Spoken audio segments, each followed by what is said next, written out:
You found product market fit, but now the systems are cracking. The team needs you for everything. Growth feels like quicksand. The more you move, the deeper it pulls you in.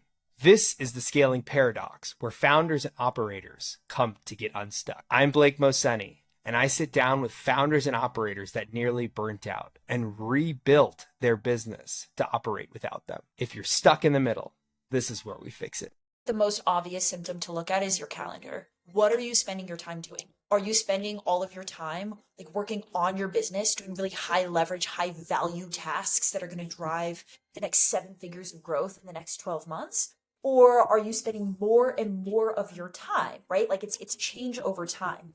And what you're going to see is more of your hours start to fall. They start to fall to lower value things.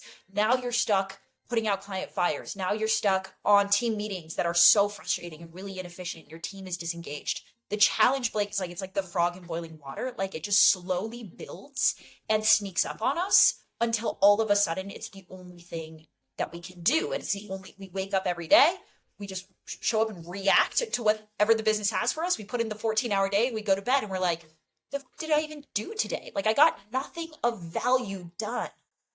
Hello and welcome to another episode of The Scaling Paradox. I am so excited. Today we have on Jhana Li to speak through Your Strategy is Broken, how to diagnose, simplify, and how to scale. Before we get into any of the meat of today's conversation, I always like to start off with a little bit of background on who I'm speaking with so all the listeners can understand their context and what they bring to the table. So Jhana Li is redefining how founders view operations, treating it as the fastest path to hidden profit. She cut her teeth as a COO of 2 high-growth startups while living full-time in a converted van driving through the Americas. She kept seeing the same pattern over and over again: rapid growth with fragile operations, founders chasing scale while profit leaked away. She founded Spyglass Ops to help 7- and 8-figure founders reclaim time and profit by closing the gap in their teams, systems, and leadership. Her firm has helped over 200 different startups uncover profit they didn't know that they were losing. And her view is when you fix your ops, you reclaim your profit. Jhana, I am so excited to have you on. I am really excited to be here, Blake. I don't even know what we're going to get into. This is going to be really fun. Yeah, we're gonna unpack all sorts of things you've been chatting about with those different operators and business owners as they're working to scale up their business. I think before we get into any of the meat of your skill set and what you do at Spyglass Ops, it's always fun to get to know you on a personal level. Like I gave you the professional preamble, but it would be good to hear how would you introduce yourself at a barbecue if you just showed up at a barbecue? What would your introduction be other than your name, so people got to know you a little bit on a personal level? On a personal side, like if I was at a barbecue and somebody asked me like, yeah, tell me about you, what do you do? I would say that I am an operations nerd who focuses and prioritizes work-life integration and work-life harmony over work-life balance. And that every part of my business I have designed to support the highest version of my life, which to me, like I live in Utah, that looks like being in the mountains every single weekend and taking 3-day weekends most weeks and going camping and rock climbing and whitewater rafting and being able to drop everything and go raft the Grand Canyon for 3 weeks if I want to. That is what is most important to me as a person. And so I have built a version of my work and my work life and how it works together so that I can holistically live the version of my life that I want to, and life truly by design and business by design instead of by default. You're speaking my language. And second thing I want to call out is like I'm inviting myself to go on one of these hiking tours next time. Dude, you're so invited. You're so invited. To show up and we're gonna go. It's gonna happen. Camping with entrepreneurs is actually my favorite thing to do. Like campfire, bottle of whiskey, big night of stars, and then just like business talk. Oh my God, stop. That's solving all the problems. Solving all. Oh, that's the dream. Absolutely. We might need one of our AI recorders to follow us into the conversation. That's right. That's right. There you go. It'd be a great podcast episode. It'll 100%. I think that's episode 2 coming up after this one. Okay. Episode 2. Well, as now that the listeners have had an opportunity to get to know you more on a personal level, to see that you are truly an ops nerd and some of the core skill sets that you bring to the table, it would be good to hear. So you've worked with 200 different businesses, founders across varying different sides of organizations. Mm. What's the reason why they continue to hit a ceiling over and over again as they continue to try to scale up? I would love your POV on that. So I would say if I was to like distill down and simplify to one core bottleneck, it's somehow, some way the founder has become the bottleneck to their own growth.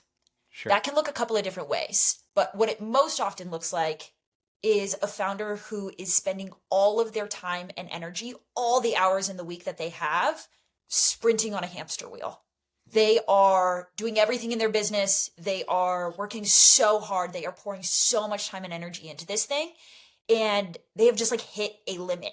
They've hit the limit on the number of clients that they can personally like market to, sell to, deliver on. They have a Sure. team. The team is doing stuff. The team is supporting them, but the founder is still involved. The company has this kind of fundamental dependency on the founder to move forward. And they have just like hit the mathematical limit. Like I literally can't invest more hours. I don't have any more hours to give, but the company needs more from me in order to keep growing. And so wherever that limit exists, for some clients, they can't break past 1 million. For some clients, I think of the largest we had was like an $8 million company that had like, just like this visionary was just like working. He had just figured it out, but like he had still run up against his own personal limit. He had become the bottleneck to his growth. And without disconnecting the founder's time from the growth of the business, you just will stop growing at some point until you figure that out. I love that notion of leverage, and I do have some subsequent questions on that particular topic. But what I want to really dig into when you talk about founder time and capacity is how do they realize? I'm thinking of the listener's perspective. What Mm, is the trigger for them to say, "Oh my gosh, I am that bottleneck," and how do they even get to that point without realizing that that is the case, where they reach out to you? yeah. What's the trigger point for them to reach out? Yeah, it's a great question. I mean, I think like the most obvious symptom to look at is your calendar, right? What Sure. are you spending your time doing? Are you spending all of your time like working on your business, doing really high leverage, high value tasks that are going to drive the next 7 figures of growth in the next 12 months? Mhm. Or are you spending more and more of your time, right? Like it's change over time. And what you're going to see is more of your hours start to fall. They start to fall to lower value things. Now you're stuck putting out client fires. Now you're stuck on team meetings that are so frustrating and really inefficient. Your team is disengaged. Now you're stuck in Slack, more and more hours answering team questions and just like running around trying to manage everything. You're spending more and more hours where your larger and larger team is now coming to you with more tasks and more decisions and more questions, right? Like the challenge, Blake, is like it's like the frog in boiling water. Like it just slowly builds and Sure. sneaks up on us until all of a sudden it's the only thing that we can do. And it's the only, we wake up every day, we just Mhm. show up and react to whatever the business has for us. We put in the 14-hour day, we go to bed and we're like, the did I even do today? Like I got Yes. nothing of value done. And that's the breaking point, right? Again, that's the limit because you have to figure out how to work yourself out of that corner if you want to keep growing the business. My hope and my invite is that to the people who know that they're on that trajectory, that you don't wait until you're maxed out, that you don't wait till you're at the limit to do something about it. Because I think the challenge is that we all tell ourselves, it's just a season. And if I just hustle and grind a little bit harder or a little bit longer, someday it will be different. But the challenge is like all of the behaviors and reasons that your company is dependent on you only get worse the bigger your company grows. You're only backing yourself deeper into the corner. There is no someday where that magically just like goes away or turns around. And so we need to start taking action today to prevent us from hitting the limit because otherwise the someday that we're dreaming of is actually going to be like the furthest point away from what we actually want, which is flexibility and freedom and growth. You're triggering so many different thoughts here, and I think the first one Okay, I great. want to key into is the excuses that often come up and trigger people from actually Yes. saying, Yes. I can't do this right now." First of all, like, I will call this out. There is something to be said for the dopamine associated to being a firefighter. Like Sure. clearing out your inbox and your Slack messages feel good. Oh. Like whether that is the highest leverage thing of your time, probably not. And so that's a whole different conundrum to work through. But one Mm, of the excuses that I feel like often come up is this notion of, okay, great, but I don't have the the financial backing, or I don't have the infrastructure to go make this sort of transition. So what's your view on that type of pushback for whoever's Mm, listening today, mm. that's pushing back, saying, "Oh, those are luxuries that are available to Yes. people that are at a higher level of profitability or a different stage of the business or a little bit further along." What's your view there? Yes. Totally. So, like, I will acknowledge that there is a truth, which is that the bigger your company grows, the greater your leverage becomes. And so your ability and your optionality to do something around this grows the bigger that you get. But again, you also get deeper into the problem. And so what Sure. I don't buy into is the belief of like, oh, I just need to make more money. And then one day I will be able to buy my way out of this problem. Because again, the behaviors that are trapping you in the business are actually eating up your profit. And so you're going to have less money to work with the bigger and bigger you grow. You're actually sinking towards break even. And Sure. now again, you're working harder than ever, your team is bigger than ever, everything's a cluster, and you're like, "Cool, well I'm bigger now, and it's only harder because I have a bigger ball of yarn to untangle and I have less profit to make it happen." And so the I would just call out the cognitive dissonance, right? Like that's actually not how it's going to go down. And if we tell ourselves that we don't have enough time right now, you're only going to have less time at scale. If you tell yourself you don't have enough money right now, you're only going to have less profit at scale. And so start moving in the right direction, right? Scale is not a light switch. We don't Sure. go from being fully buried in our weeds to fully free of them with a single action. It's a ladder. And so we get to start stepping up the ladder and start moving in the right direction today. And I don't care how small your business is, and I don't care what your profit is right now. You have resource to start stepping up the ladder today. And the biggest resource that you have is your time. Your time has already been invested into the business. It doesn't cost you anything to start to use your time differently. So you could be running at a negative profitability and you would still be able to, just by reallocating your time, start to free up leverage, start to free up profit, start to free up growth. I really like that frame on the time investment. Like there's some costs associated to that. So whatever you're doing, you can shift the allocation of that capacity somewhere else. I also think Exactly. that the analogy that comes to mind, I'm a big analogy guy. The listeners know this is people saying that they're too busy to make the investment that you're talking about, or is like people Yeah. saying they're too busy to work out. I mean, everybody has five Right. minutes. Like a workout could Right. literally be, I'm going to do 25 squats, air squats up and down. That takes you a minute and a half to do. But Yes. but especially in the world of AI, like there's so Mm, much different infrastructure that could be put in place that help agreed. buy back time so that you can Yeah. focus more on some of those higher leverage things. I think I think as we have talked through some of these nuances, what's shining through, and it's something that you highlighted in the early part of our preamble, was this notion of how you focus your life and how you're focused on optimizing for experience and living truly, while work Mm, is a supplement to help facilitate and broker some of those things. So you have like mm, a nice symbiotic relationship there. And I yeah. think that, and I don't want to put words in your mouth, so stop me if I'm off base here, but No, it's great. that to me is probably how you're actually being able to cut through. Excuse my language. That everyone says you have to be doing all these different things and work, work, work, work, Yes. work. When it's like, what is Yes. actually the highest value activities that you're doing? And so I would be interested to understand. I know you said you started off in COO positions while you were traveling across the Americas, making some different connections. How did you go about curating the perspective that you have of the Mm-hmm. world, and what was Mm-hmm. your own aha or oh moment to say, Mm. either I'm not doing it right, or I'm seeing so many other people not do it right that I need to, like, this is the framework to actually fix the system. It's a great question. So let me know if I get too high level with this, but Sure. I have really studied the constraint theory and this idea of growth within and growth through constraints. Sure. Constraints are like entrepreneurs don't like the word constraint, right? Constraint implies a limit. Like, no, I can't do that. But the reality is that what entrepreneurs are primarily genius at is problem solving. Right. That's what we are so good at. And so the question becomes, what is the set of problems that I am putting in front of myself to solve? If the problem that I need to solve is how do I scale my business to 8 figures with 80 hours a week, then I will solve that problem. And because I have 80 hours a week to spend on it, I will take 80 hours a week to solve the problem. If instead the constraint I put on myself is how do I scale my company to 8 figures with 40 hours a week or 20 hours a week, I will solve that problem. okay, if I only have 40 hours a week, I'm gonna figure this out. But what is that gonna look like? Instead of me compensating and growing through my own time and energy, I have to figure out other solutions. I have to figure out how to build and empower a high performance team that can manage things without me and solve their own problems. I have to figure out how to utilize AI to buy back my time and become more leveraged with my time. For me, when I was just starting out as a CO and I didn't know shit about what I was doing and I didn't know shit about business, my constraint was the van. So I was living full time in this van. I was traveling through South America and it was before Starlink. So we only had like 5 solid hours of Wi-Fi on a good day.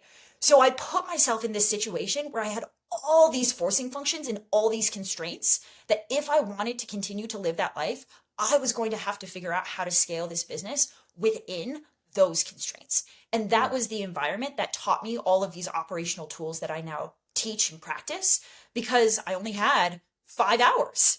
So what am I going to do with it? I am in different time zones all the time. My team can't get a hold of me all the time. So how do I build a team that doesn't have to be able to reach me all the time in order to fix their own problems and solve and move forward in their own roles, right? Like it forced me to learn these skills sooner. And I think most entrepreneurs prevent themselves from learning these skills because they don't offer themselves the constraint. They just say, oh, I'll just outwork the problem. I will figure it out. I will just work harder. I will just solve it. I will just, change or fix my business. And then I will pull everybody along with me once I've done it. That works really well for a really long time. But at some point you hit your limit. And so the question becomes, are you willing to put a constraint sooner so that you learn the skills and the tools that you need sooner so that you avoid becoming the limit ever? Is that too high level? Does that make sense? No, this is spectacular, and I love the call Okay. out on constraint theory. Two examples come to mind. One is the flight to the moon, and then there's another one that I'm reading a book called 33 Strategies of War by Robert Greene. Very interesting read if you haven't Cool. heard of Robert Greene. He's done like 48 Laws of Power and some other things along those lines. Okay. But one of the chapters talks about something called the proverbial death ground. It's someone in bear with me here, but it's basically someone from ancient China named Sun Tzu. And the whole notion comes to you have to put yourself in a situation where your back is up against the wall to actually create the highest level of performance. And what I hear when you describe constraint theory is exactly that. It's how do you put yourself in a situation where you're going to start to cut out all of the noise and only focus in on what the key deliverables are to actually get to the outcome. And the story from that is this whole idea of Christopher Columbus. And I know this might frustrate some of the listeners depending on what your stances are, but Christopher Columbus going to and being able to conquer a huge part of South America based off of his what he did. He lit all the boats on fire, so nobody could leave. It was like, hey, we got Burn the 500 ships. people. We got burn the boats. We only have one single option: either we go conquer or we die. And so I think constraint theory, based off the way you're describing it, is exactly that. And I appreciate the notion of how it can help founders unlock, okay, these are all the things that I'm doing right now. I don't have time to actually go about doing this. What is my strategy to actually now go solve the problem and reallocate that capacity in other places so that other people can handle that work or other systems can handle that work for the business? Yeah. I love the metaphor. The caveat I would add to it, Blake, because I talk to a lot of entrepreneurs, the burn the ships mindset is a very Sure. popular one. And the way that most entrepreneurs I know think about that is cool. Again, like I will back my own back against my own wall and then Sure. I will fight my way out. And Mhm. so the caveat is choose your wall carefully, right? If the wall is how hard can I work? How big can I grow the business? If it all comes back to my own capacity to figure it out, to fight my way out, to outwork the problem, Hmm. then you will back yourself into a wall that requires 80% 80-hour work weeks and 120% effort and no vacations for 5 years because the mindset that like the problem that you're creating and the way that you're thinking about getting out of it all comes back to your own time and energy as the resource that you're going to throw at this thing. And so the metaphor is a good one, but like again, be careful of the wall you're backing yourself into. Am I backing myself into a wall where my company is so dependent on me and my time and energy? Because that's always been the resource that I have shown up and given to it. Versus, is my company dependent on my zone of genius? Is my company dependent on me having the highest leverage use of time and energy? Is my company, Sure. is the wall I'm backing myself against a 40-hour work week or a 30-hour work week? We get to construct our own constraints. We get to pick the walls that we back up against. And so choose your constraints very carefully, because that's the problem you're going to solve. And you will always solve it through the thing that's always worked for you, which is, how do I get myself out of this? Right? How do I figure it out? How do I do it? Entrepreneurs are so self-sufficient. We're so self-reliant. But the skills that you need, like starting a business, is all about you. It's how hard can you work? And what are the ideas you can have? And how many things can you try? And what can you do? But to scale a business, success actually doesn't come down to you anymore. How well can I build a team to generate ideas, to solve their own problems, to work together? How can I step off the field as the most valuable player and step onto the sidelines as the most incredible coach? It's not about you anymore. It's about the team.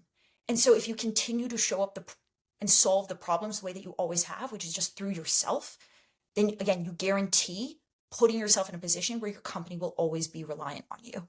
If you start to evolve your thinking into, now it's actually not about me, it's about the team that I can create and the business that I can create to solve this problem, that line of thinking is what's going to unlock your time and your leverage within the business. One of the questions that comes to mind is, how do you go about identifying the constraints to put in place? I know Yeah. I've heard you mention like, hey, maybe it's a certain amount of hours per week. I'm assuming there's Mm-hmm. also the vector of, hey, I'm going to participate in all my kids' games, or all, like, Sure. whatever the definition is for each individual founder. How do you go about curating that so the listeners have something actionable they could take away from this segment? Yeah.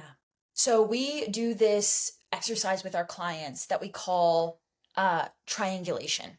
So imagine, our company's called Spyglass Ops. We have a lot of nautical metaphors. Imagine being on a boat, right? And your boat is in the middle of the ocean and it's just like vast empty sea as far as the eye can see. How do you decide? How do you decide where to go when you have no markers and you have no directionality and it's limitless possibility, no constraints, right? That's impossible. It's impossible to make the right decision and stay committed to it without that directionality. And so we help them put markers on the ocean. And we ask them a very simple question on a 3-year timeline and then on a 1-year timeline. What do you know to be true? And what do you know to not be true about your business and your life in relationship to the business? So what I know to be true, we're going to double our revenue.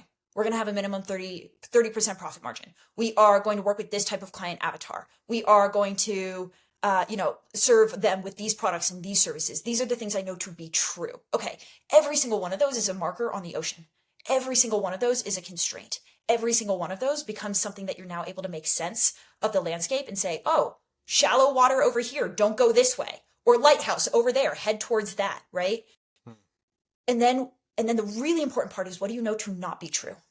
I know that I will never miss a kid's soccer game. Okay. Now we have to work around that. Now we have to figure out how to build a version of your role and your business that honors that. It's a hard constraint that we now have to work within. And so we ask our clients to just list the markers, put as many markers out on the ocean as you can, because again, it's limiting options. Now, instead of being able to go anywhere, actually, I can only get to my goals within these constraints if I follow this exact route. But this is the route that's not just going to build the biggest version of my business. It's going to build a version of my business that honors the version of my life as a human being and entrepreneur that I want to live.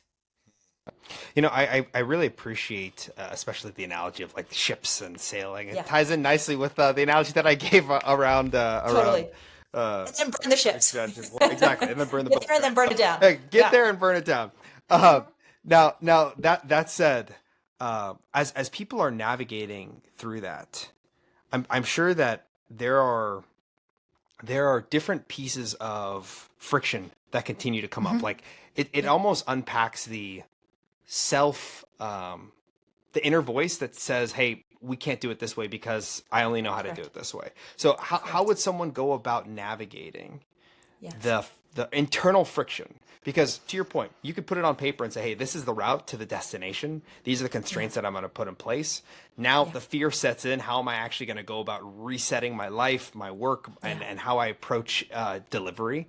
Mhm. How do founders navigate through that? I mean, the first part comes down to setting constraints that you are unwilling to break, right? Like what happens when it's Friday afternoon and the client fire just exploded, but your kid's soccer game is about to start?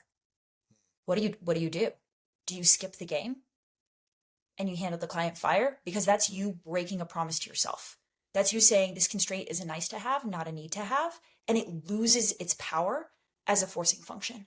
Sure. Versus if that constraint is hard and fast, then it's like, cool, I have to be able to rely on my team to handle this client fire. If I don't feel like I can rely on my team, why is that? Is it because I don't trust them? Is it because they don't have the training? Is it because I haven't empowered them to take care of this? Is it because they don't feel like they have the confidence to take care of this themselves? Like you start asking a different line of questions. You now have to figure out what is the root cause behind why I can't step away from my kid's soccer game right now. And you have to confront that and you have to solve that problem. That problem is probably I taught my team to be dependent on me, so now they're dependent on me. My team is capable, they're good, I trust them, but I actually haven't empowered them. I haven't actually given them autonomy and I haven't given them radical ownership over solving their own problems and making their own decisions. Cool. I can work on that. I Sure. can grow and level up as a leader. I can change the environment in which my team functions and works so that when it's 5 p.m., they know I am out. And if the client fire evolves, they handle it. They don't wait for me. They don't ask for permission. They've got the training. They've got the trust. They've got the ownership. They take care of it. And then I come in on Monday and they tell me how it went. Right. And so again, when we put those hard constraints on ourselves, it forces a different set of problems to solve. Now the problems are how do I build a high performance team? How do I build scalable systems? How do I become a better leader? And Sure. that's a very different set of problems than how do I outwork this client fire? So as we start to think about what that translates to from a next steps and implementing Mm-hmm. this within an organization. Like we basically have called out the fact that the the typical early stage founder model of just being the engine of the organization Yes. works to a certain Yes. point, but at a certain Yep. point you being the engine is not going to be able to power this massive ship, and we're going to stay with the ship analogies here, Love the it. massive ship that that has the organization has grown to. And so Yeah. if that is the case, and we're saying, hey, your strategy is good up until a certain point, but is broken as you continue to try to scale your organization. Talk to me a little bit about the pyramid that we spoke about in some of the preamble around Mm-hmm. strategy, people, and Mm-hmm. systems being the foundation to help really shift the mindset and really optimize so that an organization is actually able to scale. And before we get Yeah. into that, I would ask, is the first step of the strategy discussion really that mapping that you called out with the constraint analysis? It's to your It point, is. what are your goals and objectives? What are you not willing to give up? And then Yep. continuing to build from there. Yep, exactly. So we run with our clients something we call the Spyglass method. It is the 6 operational pillars that I have found to be like the universal foundation of any scalable business. So Sure. these are the 6 things that we need in order to scale our company to whatever size we want it to go. It's strategy. We can talk about each of these as much as you want. It's strategy, leadership, team, communication and information, systems, and this is technology, AI, process, and then data. These are the 6 things that we need. The important part to remember is that as a visionary founder, only 2 of them are actually your job. Strategy, that's your job. Leadership, that's your job. The other 4, which are team and team building, systems and process development, information and communication flow, and data, belong to your operator, right? So if we're talking to 7 and 8 figure founders who are listening to this, guys, if you don't have a second in command operator, that's probably the single highest leverage thing you can do, because now you have to take your time and energy to focus on these 4 other things that you're not very good at, that you don't like doing, that you procrastinate a ton because you're not an operator. You want to get back to strategy and leadership. You want to get back to sales and marketing and growth. But you can't do that if you're lacking the foundation in these 4 other areas. And so, like you talked about, like, how do we do this?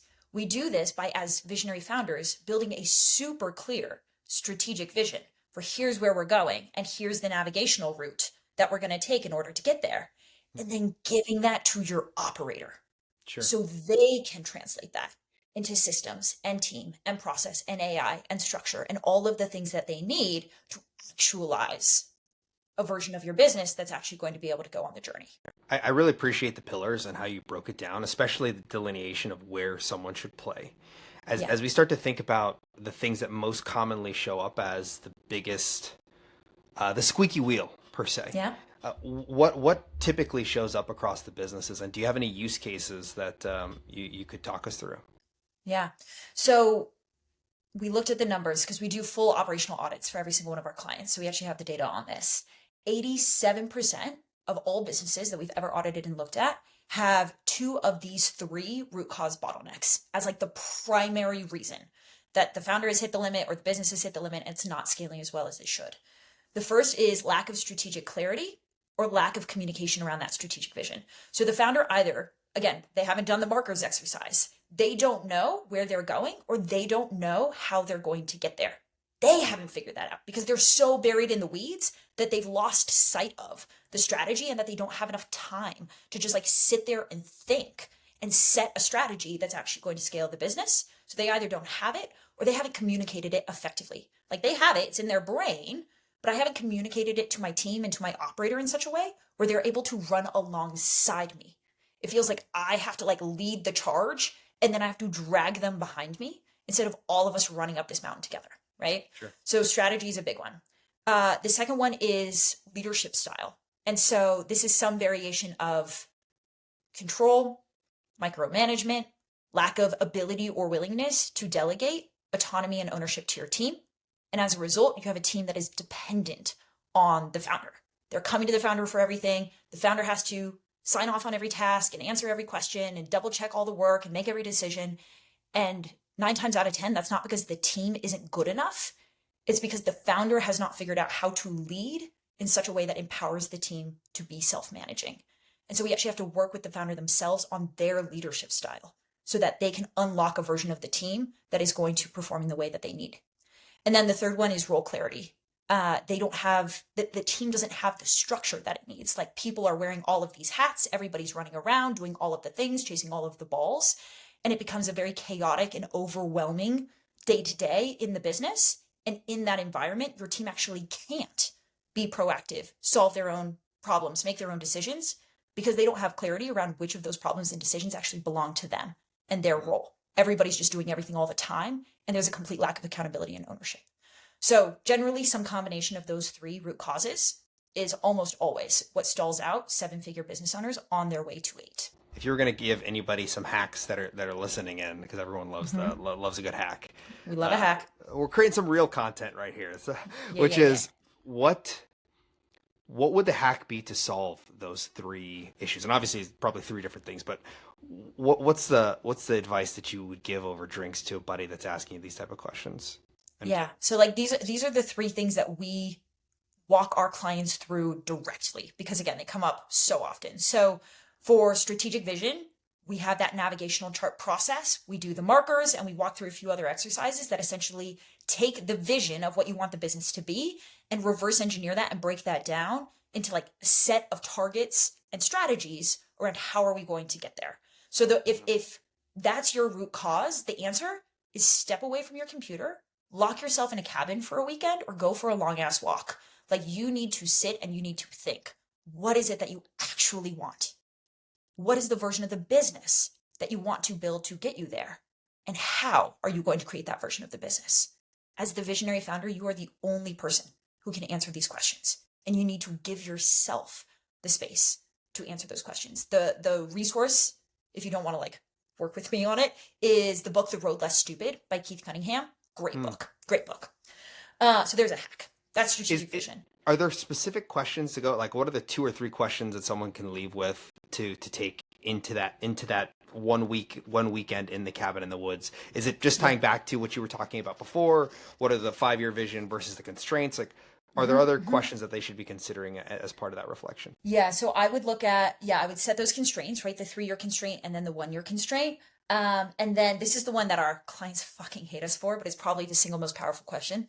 Sure. We call it the North Star. And it's in the next 12 months, what is the one highest priority? Revenue and speed, profit, or personal freedom? And clients hate that question because you only get to choose one. Hmm. Entrepreneurs want all three. We want all of the things all of the time. But those things don't actually work together. They work against each other. Hmm. If I want to take more time away from my business, I have to be willing to invest into building a team, and that's going to hurt my profit. If I want to scale faster and drive revenue, I have to be willing to invest my profit in order to do that. If I want profit to be the highest priority, I have to be willing to work more and put more of my time in to make that happen.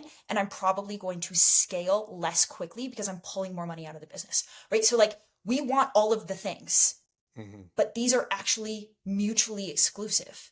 They work against each other, not with each other.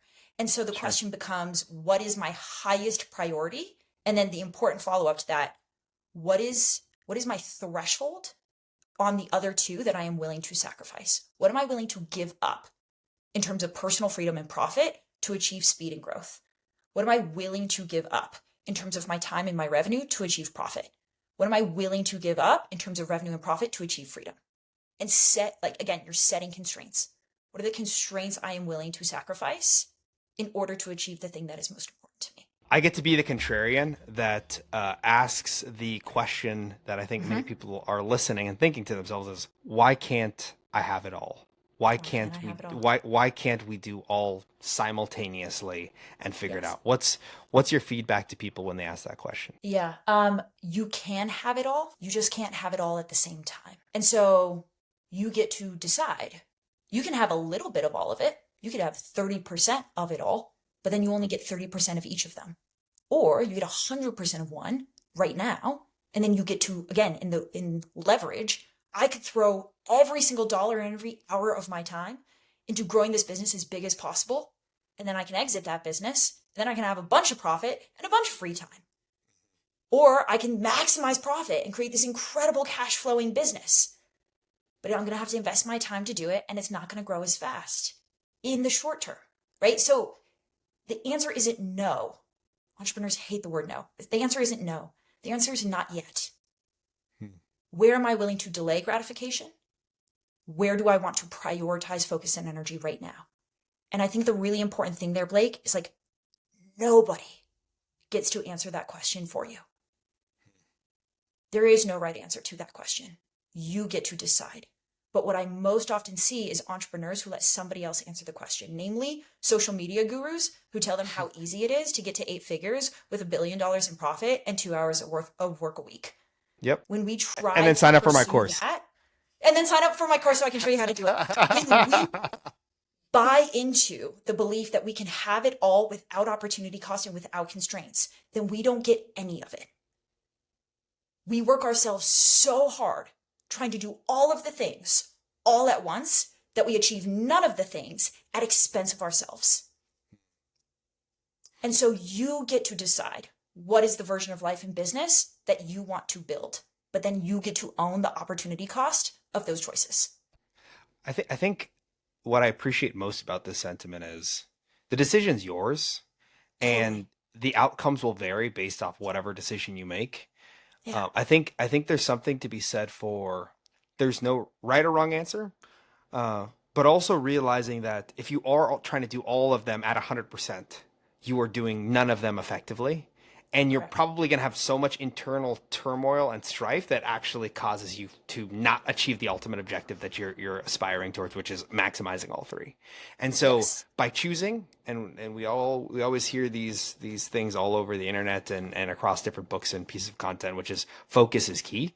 It's like Mm-hmm. choose a lane, focus in on that, and continue to optimize to continue to scale up. And one of the things you continue to hint at as we're talking through this is this notion of people wanting to play business and work on hard mode. And I know you have some hot takes on what that is and how people should work through that. I know in some of the preamble you called me out on my sign back here, so like let's talk a little bit about the notion of hard mode Yeah. and how you see that manifest across the people that you're working with. Yeah. Nobody cares, work harder. Love it. Okay, so if we go out to the social media sphere, what we will see reflected back to us is that hard work is the ultimate metric of success. Mm. That if you want success, the only way to do it is through hard work. And if you consider yourself to be a successful person, then your badge of honor is hard work. Mm. It's Alex Ramosi posting a selfie at 4 a.m. on a Sunday saying, get after it, boys, right? Like it's everywhere. It's everything. And so if that's the echo chamber that we're in, then what happens when a problem presents itself in our business? Our immediate and default response will be, well, I will just outwork that problem. Oh, it's 11 a.m. on a Friday? Doesn't matter. Or 11 p.m.? I will outwork that problem. It's 4 a.m. on a Sunday? Perfect. More time for me to outwork that problem. When hard work is the single highest definition of success, that becomes our default response to any problem in the business. And again, all that means is that we are setting no constraints about our own time and energy. I will just show up. I will just work harder. Means we are building a version of our business that is fundamentally dependent on us to just show up and just work harder. And then what happens when we can't work any harder? So if we want to play the video game on hard mode, we can. Everyone is telling us all the time that that's the way to play the game. And then they're posting selfies about how hard they're playing it.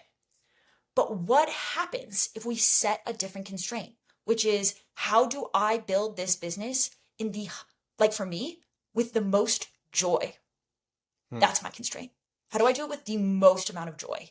My business is very different than the work harder version of that business. I love the push here, and why I appreciate it so much is everybody can work hard. And like people have different thresholds of what their definition of hard work is. But like at a certain point, when you get up to like the top 1, 5, 10% of individuals, like it becomes table stakes. And so I think what you're espousing is this notion that by shifting the mindset and actually looking to where constraints are, you become more creative and create more leverage across your business, which it's not saying you're not going to work hard. You will work hard, but you will be creative and you'll actually have more fuel in the tank to actually deliver over the long term versus just hitting the grindstone over and over again. And you will work harder, but you will work on the right things. The things yes, that actually move the business forward instead of just run in place. it's like we have once again. I'm going to keep going back to the boats. I was going to use a car, but Let's like do we it. got to stick with No, this. boats forever. It's you could put extra engines on the boat, and that could be the only thing that matters. While other people are trying to add all these different features that don't actually like make the boat look nicer. It doesn't actually propel the boat towards whatever destination that it's trying to get to. And I think as we continue to talk about this and the idea of hard work, what really comes to mind is the notion of really asking what your why is. And this is beyond business. This is just life. Like so many people are chasing after so many physical things because that's what the moniker of success is, whether it's the size of your house or the type of your car. And listen, I'm a capitalist. I'm not sitting here telling anybody not to aspire towards those things. But the question is, are you doing those for you? Are you doing those as a reflection of your success based off of what society has told you is what success looks like? And so I really appreciate the sentiment of hard work is a great thing to like instantiate into the things that you're doing. But if it is the end all be all, at a certain point, as you said, there is a stage where you become the bottleneck, you burn out, and the business can't continue to go to the next level that you're trying to get it to. Here's the thing with hard work is that I would be way more for it if I thought it actually solved the problem. Sure. But objectively, that's just not true. There's exceptionally hardworking janitors. If hard work actually was the one thing that you needed to scale your business, pretty much most entrepreneurs I know would be billionaires. The math doesn't math. If more hours equaled everything that I want, then entrepreneurs should all be running this frickin' joint. But we don't. Not all of us do. Some of us pull ahead, not all of us do. What's the difference? It's not how hard we work. It's not the sheer number of hours we put in. This is, we've been talking about this word a lot, Blake, but as I've like really thought about this, I think it comes down to one thing, and that's leverage. It's not about the number of hours that you put in.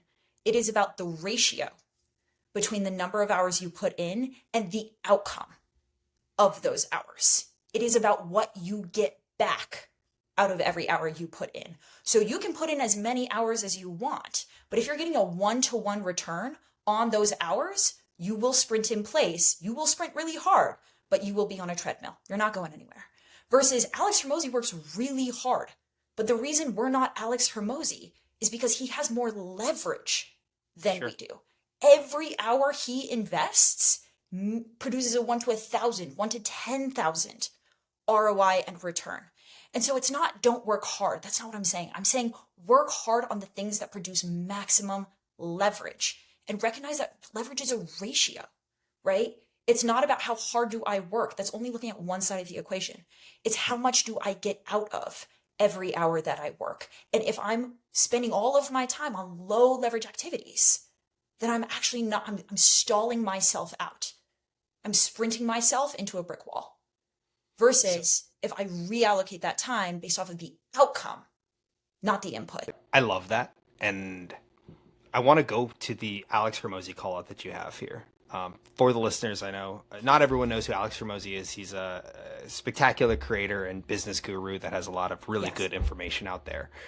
I think to think about everything we've chatted about thus far, Alex did exactly what you're talking about. There's a reason why Layla is running the broader business while he's the chairman and the strategist. So just for context, anybody that doesn't know Hormozi, Layla is his wife. He put her in place as COO of or CEO of his overall business, and he has continued to operate in that founder visionary position because that's what he knows how to do best. And so expounding hard work is important and is table stakes, but it is not the key point of leverage like you're talking about that actually gets an organization to that next level. And though a lot of the things he says is hard work, grind, execute, etc., there is another piece of it, which is do those things on the right work, and your upside potential is uncapped. And that's so I love Alex, to be clear. Layla was my very first ops mentor. I've worked with them directly. They're incredible.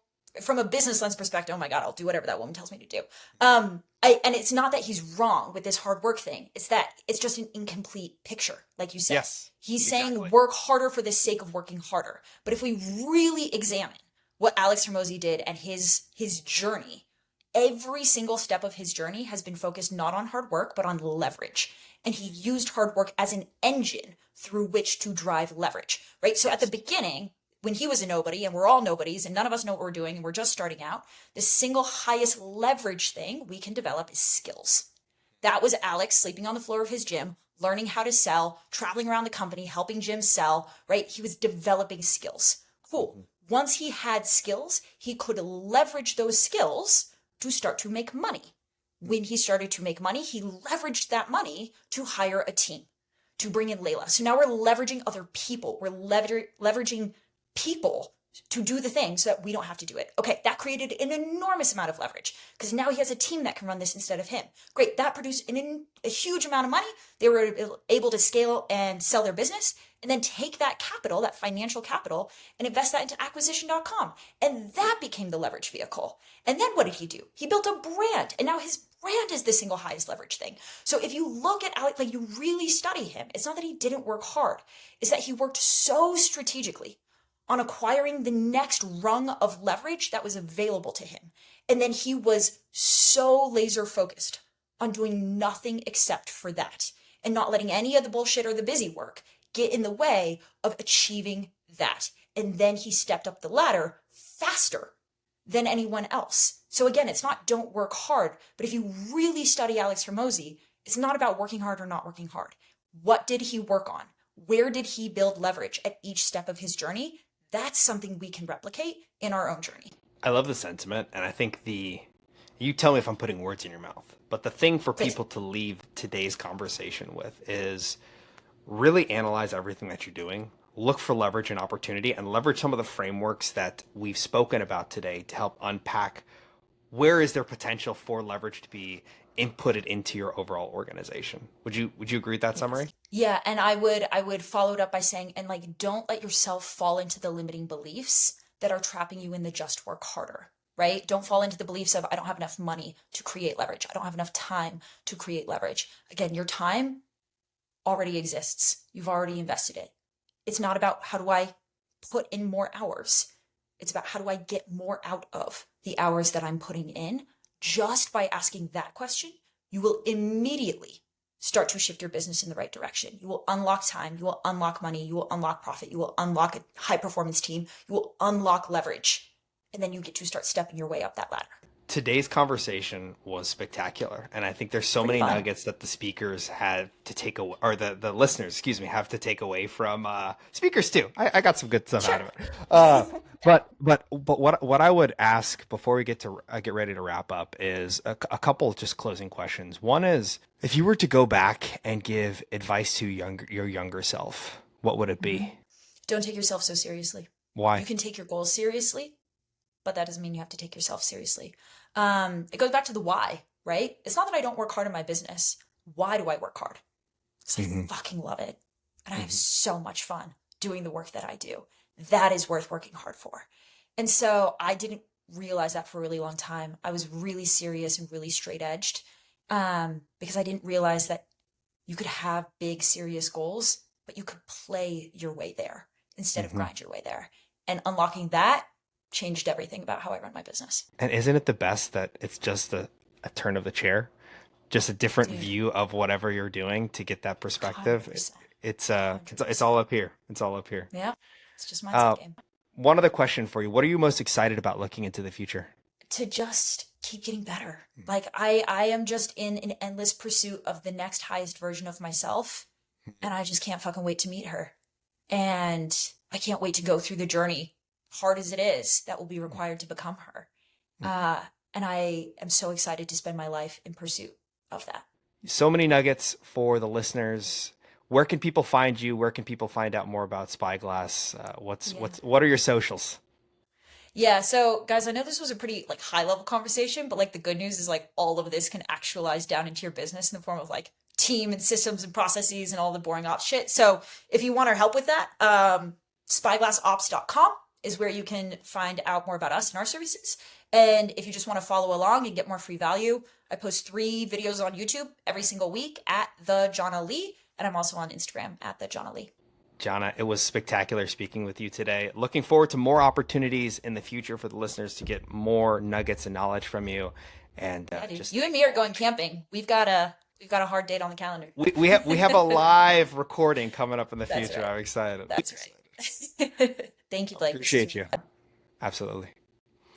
Before we get ready to break, thank you for jumping on. This is like TV timeout. I'm just going to keep the recording going. I have a couple questions for you. You Mhm. crushed it, like Dude, amazing that job. was so fun. I had so much. I had such a good time. I had such a good 4 hours. Such a Legitimate. good time. Oh man, Yes. that was a blast. That was a blast. 3 questions for you that I'm gonna just follow up Mhm. over text for the sake of time. Mhm. One is, how can I improve your overall experience? I'm always trying to Mm. optimize for other speakers as they're coming on. Two is there anybody else, now that you understand the premise of the podcast, what we're trying to do, that you think would be a good candidate, similar how Dean Mhm. introduced me to you, same sort of thought process. And then three, and once again, I'm going to send this all to you in a text, Perfect. uh, which is how can I like give back to you? You've been so helpful on today's conversation. If there's anything I can do from like an AI perspective or anything to support whatever you're doing or connect you with people in the network, I I'm appreciate I'm that. here to do that because you've already given so much value. So just super thankful. Thank you, Blake. I really, really appreciate that. Yeah, if you want to text me those questions, I'll shoot you over like a voice note and we can keep the conversation going there. But like likewise, please let me know how I can continue to show up and support you because like this stuff would do all day. And if there's yeah, any other ways to support you through it or support your people, just let me know. Absolutely. Appreciate you. Cool. Amazing, Awesome. Blake. Enjoy, All right. enjoy the Thank you for rest a of your great day. conversation. Yeah, Have we'll great talk restful soon. calls. Have a good one. That's it for this episode of the Scaling Paradox. If this helped cut through the chaos, please send it to another founder or operator that's stuck in it too. If you haven't subscribed yet, let's fix that. New episodes of the Scaling Paradox drop every other Thursday.